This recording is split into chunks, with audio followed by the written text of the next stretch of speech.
Woska, no Woyiedie Asetena. Woyiedie Asetena, Yakasa wale paso kan ho a. Yedie ni die enam Nyankopon so ode adom wo. Ene ebi pre edi moja kope yedie. Enye saa yedie ni bi na yeka. Yeka yedie firi otumfo Nyankopon ensem. Ti Nyankopon hyiraw ewo memu o, sika mu o, bibibiye mu Nyankopon be hyiraw bia no. Eye Woyiedie Asetena.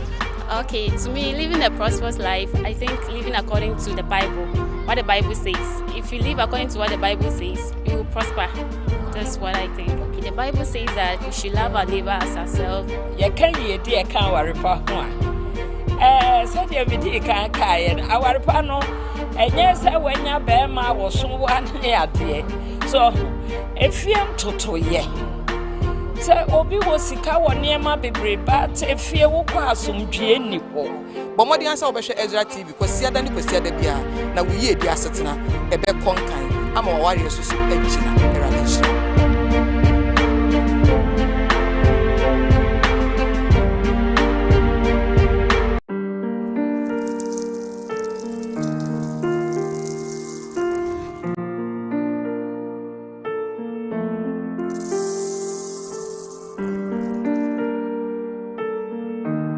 Adamfo a wo fa no one hwan wonim se de ote Bible aka ye say adamfo bone say obrapa enu nti adamfo be na wo fa no Woyiedie Asetena ebeboa wo ama wo hu se de obetutu anamo woni nipa yonkofam na aboa mo wadi yi na Woyiedie no so agina but from Isaac Usiansa na bro na ta from Mr. O Woyiedie Asetena no abrabo yi mu no se woni Kristo wo abrabo yi mu Woyiedie Asetena nipa obi wo sika ma wiase afano de ye hu ne say ni fa so besi Woska na Woyiedie Asetena ye kasa Woyiedie Asetena ye kasa wale paso kan ho a yedie ni die enam Nyankopon so ode adom wo ene ebi pre edi moja kope yedie enye saa yedie ni bi na yeka yedie firi otumfo Nyankopon ensem ti Nyankopon hyiraw ewo memu o sika mu o bibibiye mu Nyankopon be hyiraw bia no eye Woyiedie Asetena.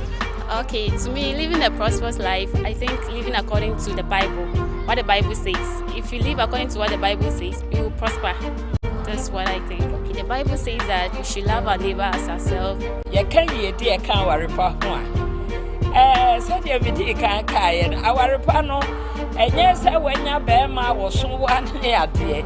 So, if you am toto, yeah.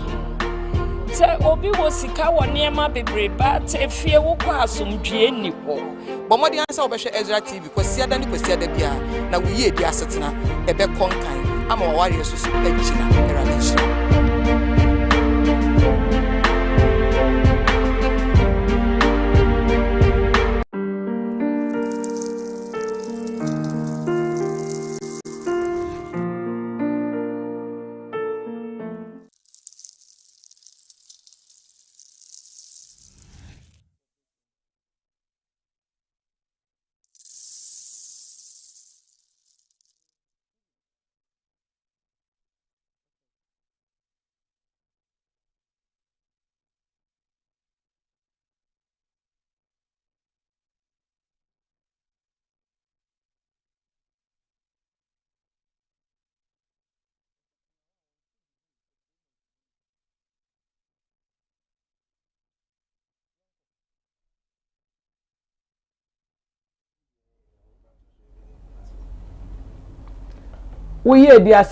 Woyiedie Asetena adofo na minimsa wo jeme so aware paso kan ho titiu pa ene so erade e de akyyen wode nkwa akyyen de na wo se yesom no na yesom adofo so enti ene enwumre yi yaba se yebesom se de da yeye no enu nti no ba bia wo bia bomodian ne kacha adofo se Woyiedie Asetena abedwafo yaba wobetumi ahwen o YouTube Woyiedie Asetena TV Ezra Worldwide Ministries YouTube page so ubenya ye wo ho ubenya wo Facebook Woyiedie Asetena enu ti bomodi an say won ko awon hwe na wo call YouTube ni Facebook na wo like na wo share na nkofo so hwe se de be ya ebeboa ma obi asua de na wo subscribe so iti eba said bi ato a wo na wo sa be ka no kane enu ti Woyiedie Asetena de ye pewuye ye pese wa setena ewie peye na SCP ne sita enu nti no da ne ye de ye kama de be boaw e ne brewo ene nso so Awurade akyɛn adɔfo empanimfo akɛse a omunim de na ye no mbedi dwumadi yi enu nti no mɔde ansa wonko ba bia ene no emofra wo mo kyɛfa empanimfo wo mo kyɛfa asam ebeka ho no ebedi wonko mo no eye ade a ha ye nyinaa eye ade efa ye nyinaa ye ho efa amanaman ho efa wiase nyinaa ho emofra mpanyin mema emma enu nti bomodi anse wunye wo ho emfiri mu na se da meka che ono Woyiedie Asetena de ye lucky sa na meka no se yeti ye enu nti da no ye papa odifo prophet John Wesley Stephen Kofi Amponsa papa na da House of Ezra Worldwide Ministries ano na osan ye kofa by Ezra TV Ezra FM 94.1 na wasan ma yakonya se yemfa sa adwumadi mesomo na owie ye no wa mananso ho a wasan amma yen akonya se ono abeso ya asene nti da ono na sponsor yen ye de ya ye nhira pa yeti ye enu nti papa so ba bia wo bia no Awurade nhira House of Edra Worldwide Ministries so ewo ewiase afa na nyina ebi o US ebi o UK ebi o Holland ene ade na Ghana ha so ye wo kwada so branch Santase branch ye wo bi so wo agona na headquarters ewo asoromaso enkwanta enu nti no wobetumi ene yen asom na wobeye enhira bomodi ase wonko ba bia edura boutique so aso ya asene edura eton suit ema ne mema de se wo pese wo ko edura ho a wobetumi hunu wo eye panko no la Posada hotel na hwe animu wo kwa obenya bibia wallpapers any paint ni nyina bi ewo ho sanso na obata fo ma fo so obenya edura eso wo ho ma fo ho a station ho a edura wo ho onsa be kan obetumi afre edura ewo 020 7589887 020-758-9887 bomodi ansa obetena se ye twa ye hu sima na ye bape ye de dwumadie no ebe sombo Woyiedie Asetena geme so awarepa eka hu emofra ne ka hu ye dwumasem ka hu ya pomuden so ka hu enko ba bia ye beba sesia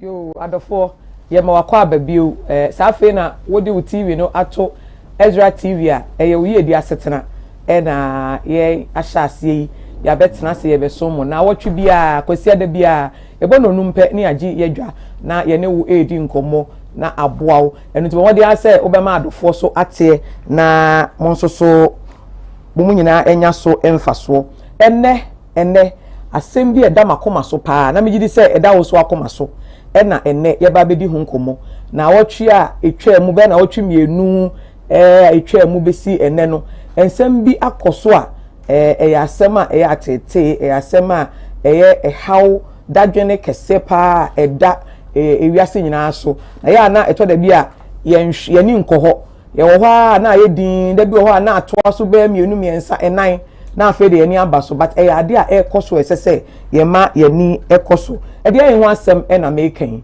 emebunu titu pa wona afri emofraye mu ewura emebunu mu ababe ye mpanimfo mekasa fa bofo mekasa adolescence ho asem na mekan se ka adolescence na kese fa ne se teenage we free emfie edu na wabedidu baako na efri be edu mienu ekona no ye can say or adolescent na edu teens na 13 14 eko na just teenage it is ankrofo no efri ho akosi be 25 30 ho no na ye bedi omo nkomo na adolescent ne pa omo a afi no mafri mofraye mu na omu rampanyiye mu na enema bebre yesesan wo omo abrabo mu no obi wo ho a omu kom how be na making suicide adolescent suicide se onipa betumi akase ono age ne kra afri ne nsam oku ne ho sign ade bi a yekoso a ono nko anani mu nti how bi a ofa mu nti no na brabo apem ni wiase asa enti oni obia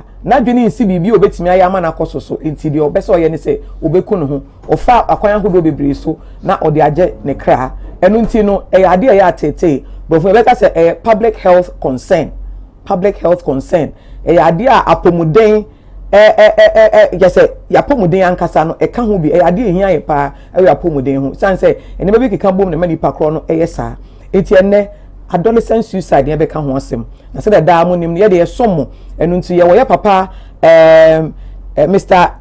Ni ama Ayiku James Ni ama Ayiku oye mental health practitioner a chese oye obi a ohwe enipa adwene mu sebe ya enipa sede ya adwene ko na ne mesisi so na afa de ebi ana enema bi ankoye na ama yesu bi ne eban bi ebeda na di no na e de how abrain iti Uncle James wa hasana me da me friend Uncle James you are welcome. Thank you so much.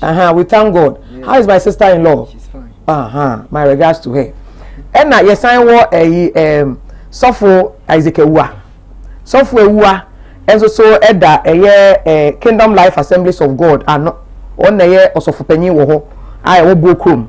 Sofo ye mo akwa abapa. Sofo so ye counseling psychologist. Enti no na kese ye de banche bo nwuma ano no. Ye wo mental health wa ha ene ye wo counseling psychologist so anti na kese enkomo no ebe kama pa enti bo modern se wonko ba bia na me be se me kan bibi wa ha ansa na enkomo no ye de ahyehye so ebe a medwendwen sa ade hu na me koto yi bi wo American Psychological Association omo page APA omo page na the omo kan say teen suicide is growing health concern. It is the second leading cause of death for young people from the ages of 15 to 24 and it surpasses accidents according to the APA. So enti no se emebunu omo free mpaniye mofaye mu aba mpaniye mu no ade baako a etoso miezi kenkan ne ma ema ewuo eba wo ma fam a de etoso mienu se obi beje ne kra afri ne nsem oba commit suicide oba ne ho bone na wawu en na etoso mienu eye se ehia se yehwe pa ehia se yehwe apomuden edadwene apomuden edadwene kese pa enti wo se yani ko ho enu nti ne se Awurade e de ache na se ye papa James wa ha e na ye sofo so Isaac Ewua e wa ha na che se enkomo no wo se yehwe ne ye di se be ya besua bibi nti wo ye na wo ye agya wo ye abofra you are also a teenage na se ne ma bi koso a you can also share se be ya obi so besua bibi afrim ne nya ye sua ade se be ya besi sa ade na no kwan esan se hia me pa da bia me ka se mofra no ene emabunu no empanifo ne be free ewiase akọ sa na Awurade ahyehye no senka ne manyina akọ ya nka panimu ne ekọ no na abofra no so take over eti se abofra enam sa akọ nso so ewu a ene na ye daache e wo he ye ni daache bia enti hia se ye di ho enkomo enu nti no ansa na ye bekoso mo body anefa WhatsApp line me be se ya na enkomo na ekoso a na wo de wasem no fa so aba entwen ka se ye bie phone lines ansa na wo bisa asem e bie bie na so aye hye enu nti WhatsApp line betimi de afa so aba no me gidi se producer e de ato screen so 0202633479 0202633479 and now say 0559592751 0559592751 fasa number si now the ensembisa we be a kire wadwene a wo de fafa so na wotwi mienu ebai ye hunu say secondary JHS ni baako bi Letitia sa na ne dinde ono no ye hu ya ne say wasan ne ho enkomo bi akoso de ebeba ho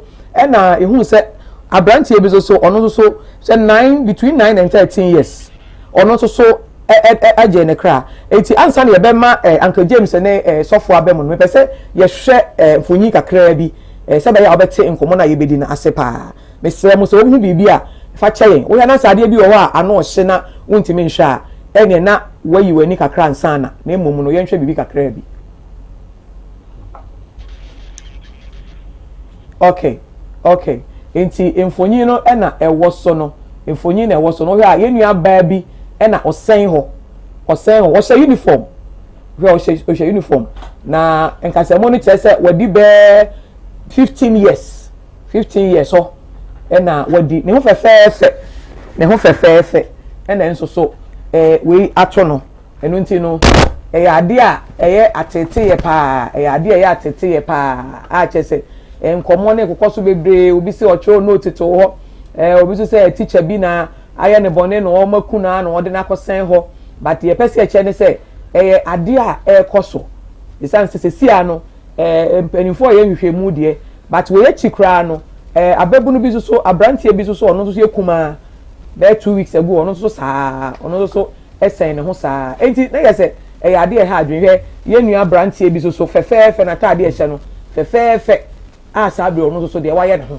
enti no eniema bi koso ele se ye hwe se saa nipa yi osen we ya when na ta ade e hye no kra na che se oye fashion designer saa na menya ntie no se ono anga se fashion designer so che se opama tade kama enti dia na be hia na de be ma ono anga sa aka se me ji me kra afri we no so na wo fe kama ebi enim da achen de nka oba be ya na so oba wu pama ne baby abeye tanimu aboa omen eni wiase nyina ete ade a ya tete on na che ne machine ho a na nka opama de kama fefe abrante fefe so ete ehia pa ete sabe ye beba abedafo ho ade a ya tete ade a ha adwen na sometimes you hear say na ama ensem no ya adwen ensem ya adwen ensem je say abrante we the end 13 years to 9 years when I was 30 years abrante kuma ono so baby osen enti ya ha adwen enti no enti Uncle James wo tese ensem no dos na we dey wadi fiese we dey tese just say odi na ho a won ti ase enti na obafo enye wadwen se me dey mfa me ho me dey ento me we dey ntimi ma me fie we dey anya mea na emom no hu se saa abofo ya okoi e bia no ne so beba mfa so ama ye nyina na we ansisa enu nti no se bibi se ya ba ehia se edi ho nkomo. It is a health concern.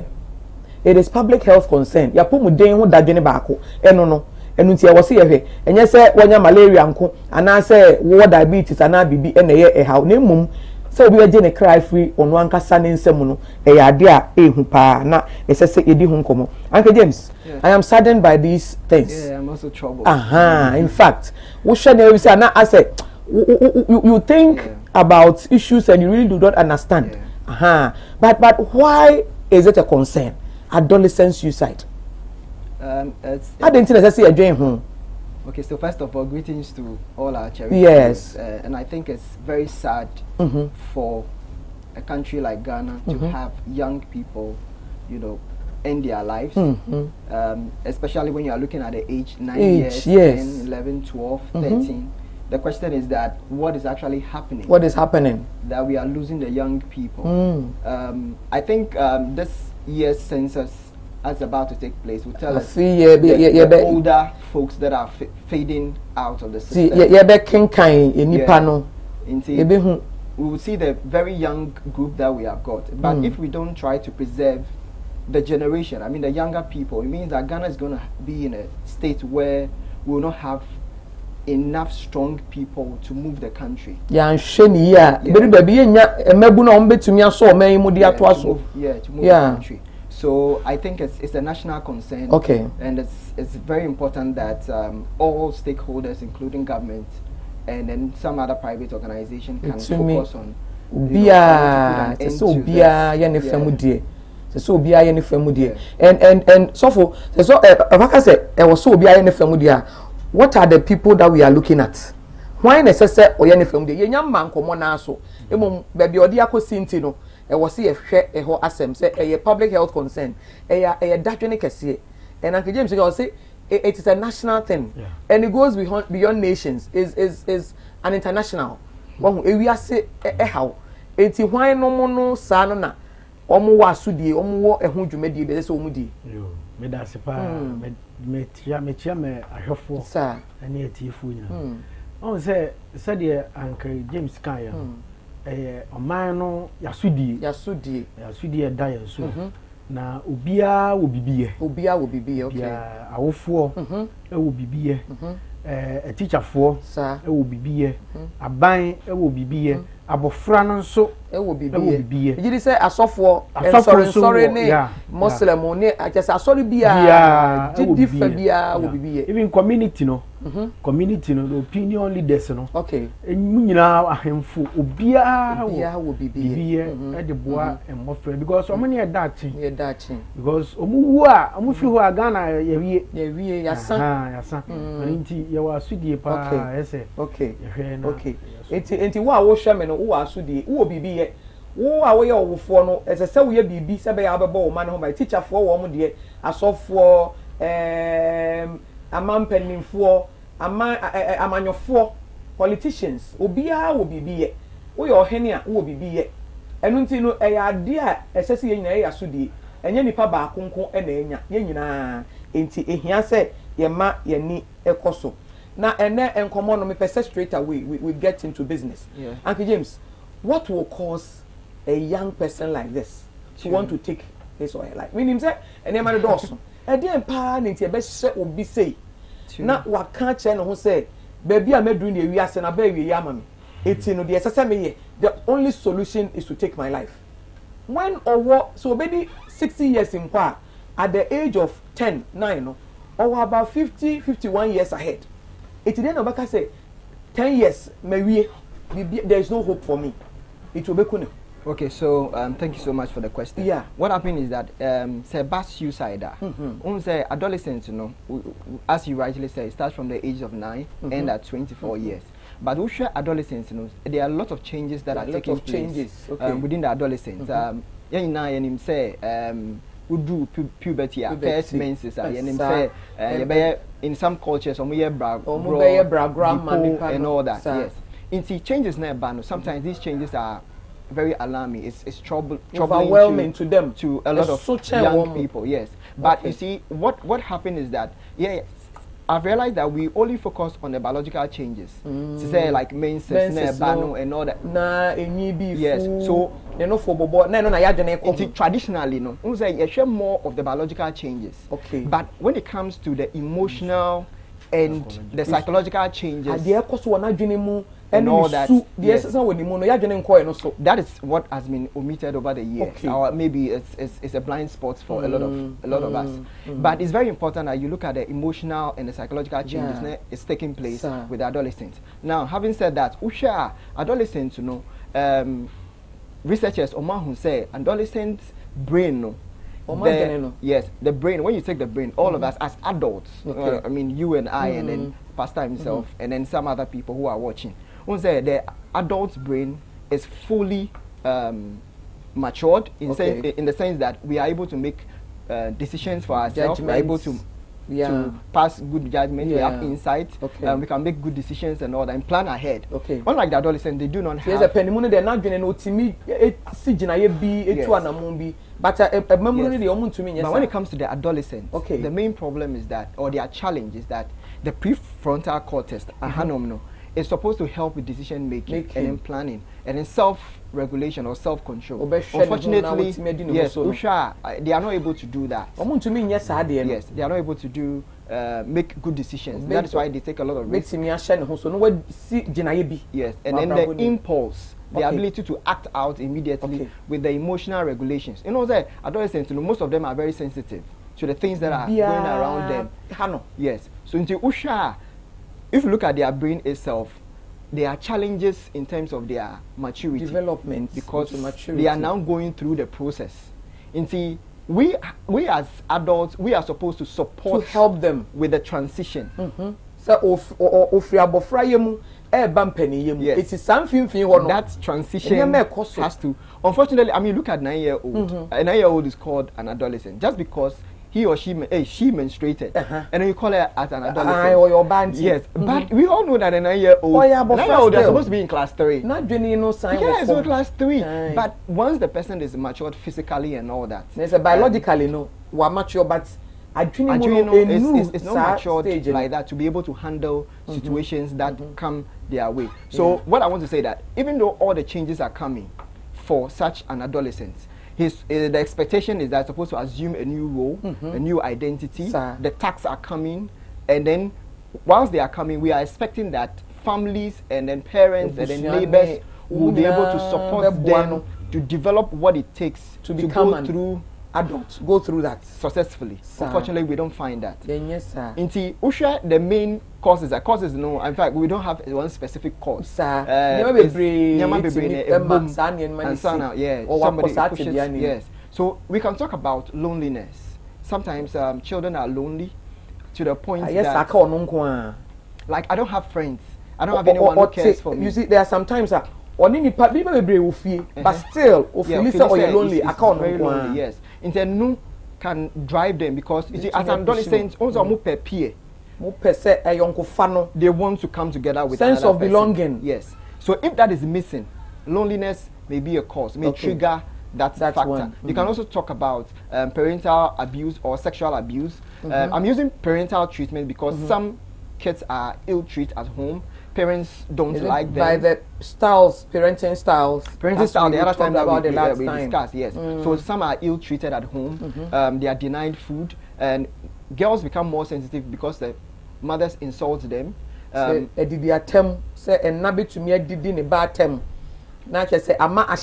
Yes. And then sometimes they don't look after them. They just leave them alone to do whatever they want. Neglecting. Some parents don't care about their children. Yes.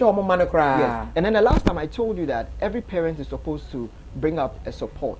That is to say that every child needs an emotional support from the parents. You need an advice, you need a counsel, you need an intimacy, you need a relationship. You need a sense of belongingness. Unfortunately, if that is missing, it means that the immediate family, your first family, which is your parents, if they can't support you, I mean, who else is going to help you? Yes. Okay. So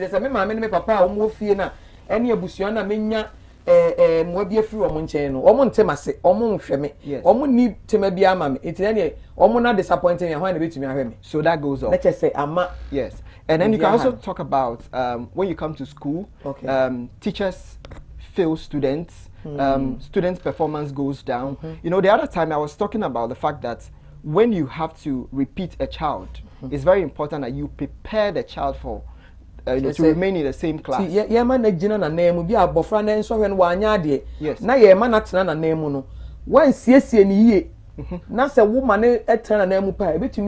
Yes, because it comes with teasing, it comes with humiliation, it comes with sometimes bullying, and then being blamed at home as a failure. Yes.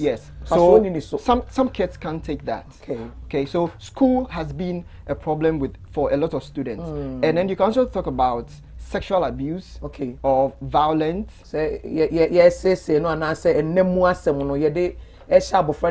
Yes, sexual abuse. And let me give you an example of sexual abuse that occurred in a particular school. It's not in Ghana, but somewhere else in Africa. What happened is that the student was raped by the teacher. But he recorded the video. He recorded the video and then showed it to a friend of his. And the girl was around 13 years old. So the friend also happened to copy it and use it as a threat to the girl that I'm going to put it out there for people to see and to give me the opportunity to sleep with you. So he also had the opportunity to sleep with her. Wow. And then the third one wants to come in and so right after yes, so after the third person, she was like, come on, I mean, what is left for me? So, you know, sexual abuse, including those who are raped, especially when you live in a culture where rape is an issue. When you are raped, nobody wants to marry you. You are being discriminated. You know, it begins to affect the young people. You are tagged with that. You are stigmatized. So at a point in time, when we say, while the person is going out, we think about all these things. And then what about somebody who has been raped and then it becomes so traumatic that medically the whole of the womb has to be removed. Okay, it means that now what it's time on to be a cause. So what am I living for? So if it's so traumatic like that, I mean, you can think about whether she can marry in future or not. Yeah.